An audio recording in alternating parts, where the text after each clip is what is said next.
बिस्मिल्लाहिर्रहमानिर्रहीम, अस्सलाम वालेकुम। आप सभी को खुशामदीद। मैं हूं सलमान मिर्जा और आप देख रहे हैं मेरा यूट्यूब चैनल और Facebook page sum up with Salman Mirza. हुजूर वाला, क्या हाल हैं, कैसे हैं आप लोग? मैं उम्मीद करता हूं, दुआ करता हूं आप जहां हो खैर वाफियत से हो, सेहतमंद हो, तंदुरुस्त हो। और ये वीडियो देखने के लिए आप सभी ने अपना कीमती वक्त निकाला है। वीडियो के आगाज में तहे दिल से आप सभी का मैं शुक्रिया अदा करता हूं। जनाब, कौन सा मुसलमान ऐसा होगा जिसकी ये ख्वाहिश, जिसकी ये नीयत नहीं होगी कि वो रमज़ान का महीना सऊदी अरब में गुजारे, मक्का मुकर्रमा में गुजारे, हरम शरीफ के अंदर गुजारे, ज़्यादा से ज़्यादा इबादत करे। लेकिन मुझे बड़ी हैरत अंगेज़ एक गुज़िश्ता रोज़ जो खबर मेरे सामने आई, इस खबर ने, यकीन जानिए, मुझे आज तक ऐसा लगता था कि सऊदी अरब के अंदर, सऊदी अरब वो वाहिद मुल्क है पूरी दुनिया के अंदर जो कि सजाए मौत पर इम्प्लीमेंटेशन करता है, सजाए मौत सुनाता है और सर धड़ से अलग कर देता है, यानी हद नाफिज कर देता है। किसी भी मुलजिम या मुजरिम पर अगर फर्द जुर्म साबित हो जाती है, उस पर जुर्म साबित हो जाता है, तो उसका सर धड़ से अलग सिर्फ सऊदी अरब में किया जाता है, वरना पूरी दुनिया के अंदर सजाए मौत नहीं सुनाई जाती। इंग्लैंड के अंदर भी सबसे ज्यादा जो संगीन सजा है ना, वो 30 या 32 साल कैद है। लेकिन मुझे ऐसा लगता था कि रमज़ान के महीने में, कम से कम रमज़ान के महीने में सऊदी अरब में यह हद नाफिज करने वाला मामला, यानी सर धड़ से अलग करने वाला मामला, एक महीने के लिए मौखर कर दिया जाता है, ईद के बाद ही सजा दी जाती है। लेकिन गुज़िश्ता रोज़ दो लोगों को, एक ऐसी खातून जो कि उम्रे का वीज़ा लेके उम्रा करने की नीयत से सऊदी अरब में आई थी, लेकिन उनसे एक ऐसा जुर्म सरजद हो गया कि जनाब उनको रमज़ान के महीने के अंदर ही उनका सर धड़ से अलग कर दिया गया, उन पर हद नाफिज कर दी गई। अब इन खातून ने एग्जैक्टली ऐसा क्या किया था, किस मुल्क से इनका ताल्लुक था? और सिर्फ ये खातून ही नहीं है, इनके साथ साथ एक सऊदी बाशिंदा जिसने एक जुर्म किया, वो जुर्म साबित हुआ, उस जुर्म की पादाश में रमजान के महीने के अंदर ही उसका सर धड़ से अलग कर दिया गया। और जब मैं आपको ये दोनों वाकयात पूरे मुकम्मल सुनाऊंगा ना, आपको अंदाजा होगा कि क्यों पाकिस्तान दीगर ममालिक से पीछे है। हम सऊदी अरब से कंपेयर करें, हम अमेरिका से कंपेयर करें, हम लंदन से कंपेयर करें, हम दुबई से कंपेयर करें, दुनिया के किसी भी मुल्क से हम कंपेयर कर लें, तो हमारे पास जो इंसाफ का निज़ाम है, जो सज़ा देने का निज़ाम है, वो क्यों इतना कमज़ोर है कि बड़े से बड़ा जुर्म हो जाता है लेकिन मुजरिम आसानी से बाहर निकल आता है, मुतासरा शख्स को इंसाफ नहीं मिलता। पाकिस्तान में दो वाकयात रिसेंटली ऐसे हुए हैं जिसकी पादाश में सऊदी अरब में सर धड़ से अलग किया गया, लेकिन पाकिस्तान में एविडेंसेस मौजूद हैं, गवाह मौजूद हैं, टेस्टिमनी मौजूद है, हर चीज़ मौजूद है, लेकिन उसके बावजूद मुजरिम आज़ाद है। अब मैं आपको बताता हूँ हुआ क्या। जनाब, नाइजीरिया से खातून जो कि उम्रे का वीज़ा लेके, उम्रे का वीज़ा कि भाई मुझे उम्रा करना है, मैं रमज़ान मुबारक जो है ना वो सऊदी अरब में गुजारना चाहती हूँ, वो उम्रा का वीज़ा लेके सऊदी अरब आती हैं। अब उन्होंने उम्रा किया या नहीं किया, ये वल्लाह आलम, मुझे इस बात का इल्म नहीं है। लेकिन होता ये है कि अच्छा, ये नाइजीरिया से पहली खातून नहीं है जिनका सर धड़ से अलग किया गया। सऊदी अरब के अंदर कुछ जराइम ऐसे हैं जिस पे उन्होंने कह दिया कि यार इस पर हमने अपनी आंखें बंद करनी ही नहीं है, इस पे तो आपको माफ़ी मिलनी नहीं है। उसमें से एक है जादू टोना, उसमें से एक है मनशियात का कारोबार, और उसमें से एक और है जिसमें आप कहते हैं कत्लो गारतगरी, किसी नाहक का खून बहाना, मनशियात का इस्तेमाल करना और काला जादू करना। ये तीन जो उनकी गुनाह, आप कहते हैं ना, जुर्म ऐसे हैं जिस पर वो कहते हैं कि हमने इस पर आपको माफ़ी नहीं देनी। अब ये खातून जब आती हैं तब इन पर यह साबित होता है कि जनाब ये काला जादू कर रही थी, पकड़ी गई, साबित हुआ, उन्होंने सर धड़ से अलग कर दिया।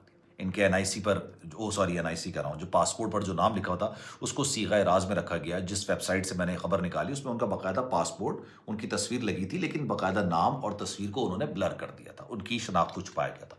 और उसकी वजह ये कि जाहिर सी बात है, उनकी आइडेंटिटी को छुपाना उनकी मर्जी है। उन्होंने कहा कि जनाब ये काला जादू करते हुए पकड़ी गई, और जब काला जादू करते हुए पकड़ी गई इनका सर धड़ से अलग कर दिया गया। लेकिन ये तो बिल्कुल ही डिफरेंट वाकया है।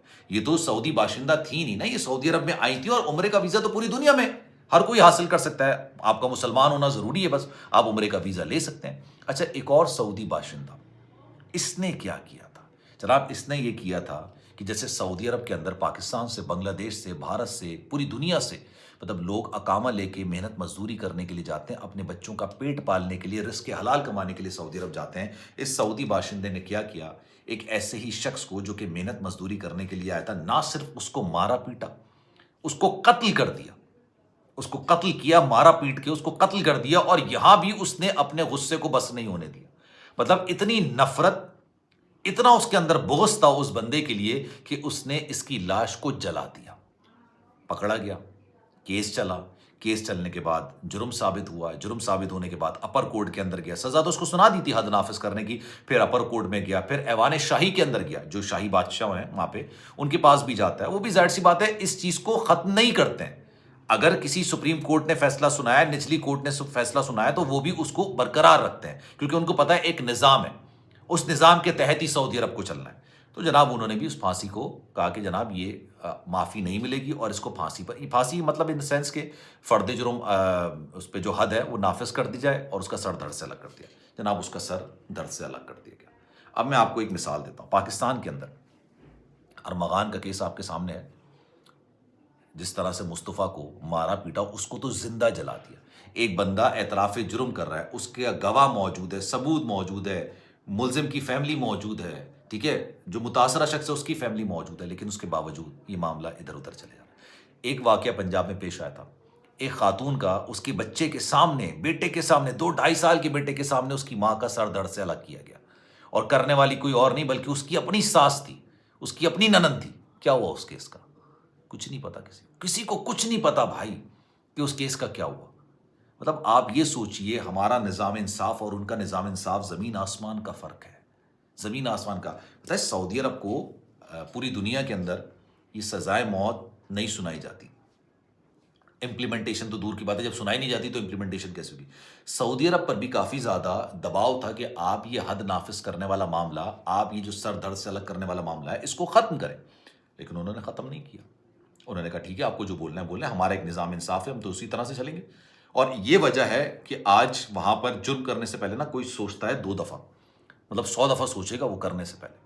سعودی عرب کے اندر، دبئی کے اندر، آپ دبئی میں گاڑی کی بونٹ پر بیچ تپتی دوپہری کے اندر، بازار کے اندر آپ سونا رکھ کے چلے جائیں، اپنا سیٹ رکھ کے چلے جائیں، کسی کی ہمت نہیں ہوگی کہ اس کو اٹھانا تو درکنار اس کو دیکھ سکے۔ اس کو پتا ہے نا کہ آج نہیں تو کل میں پکڑا جاؤں گا، اور جب میں پکڑا گیا تو میرا وہ حشر کیا جائے گا کہ بھائی میں پھر رزق حلال بھی شاید نہ کما سکوں، یہ تو حرام ہے نا، میں رزق حلال بھی نہ کما سکوں۔ وہاں پر اتنا سخت قانون ہے۔ پاکستان کے اندر آپ دیکھ لیجئے، جرم آپ کے سامنے ہے، مجرم آپ کے سامنے ہے، متاثرہ شخص جس کے ساتھ ہوا، متوفی آپ کے سامنے ہوتا ہے کہ کس طرح سے اس کو مارا گیا، اس کی فیملی آپ کے سامنے موجود ہوتی ہے، لیکن انصاف ہوتا ہے؟ نہیں ہوتا۔ امپلیمنٹیشن ہوتی ہے؟ نہیں ہو پاتی۔ تو یہ 2 واقعات میں آپ سے گزارش کروں گا، ہر ایک کی خواہش ہوتی ہے کہ وہ سعودی عرب جائے، حج کرنے کے لیے، عمرہ کرنے کے لیے، کمانے کے لیے جائے۔ بھائی منشیات، اللہ معاف کرے، قتل اور کالا جادو، یہ 3 جرم ان کی نظر میں ایسے ہیں جس کی معافی نہیں ہے، معافی نہیں ہے، وہ معاف نہیں کریں گے، وہ سر دھڑ سے الگ کریں گے۔ باقی اگر آپ بچ کر آ جائیں تو پھر آپ سمجھ لیں کہ آپ قسمت کے دھنی ہو سکتے ہیں، اس کے علاوہ تو کوئی اور معاملہ نہیں ہو سکتا۔ اب اس بارے میں آپ کی رائے کیا ہے؟ میں چاہوں گا کہ کامنٹ سیکشن میں اپنی رائے کا اظہار ضرور کیجیے گا۔ سلمان مرزا کو دیجیے اجازت، زندگی رہی، صحت رہی، آپ کی دعائیں رہیں تو انشاءاللہ آپ سے پھر ملاقات ہوگی۔ خیال رکھیے گا اپنا، اللہ حافظ۔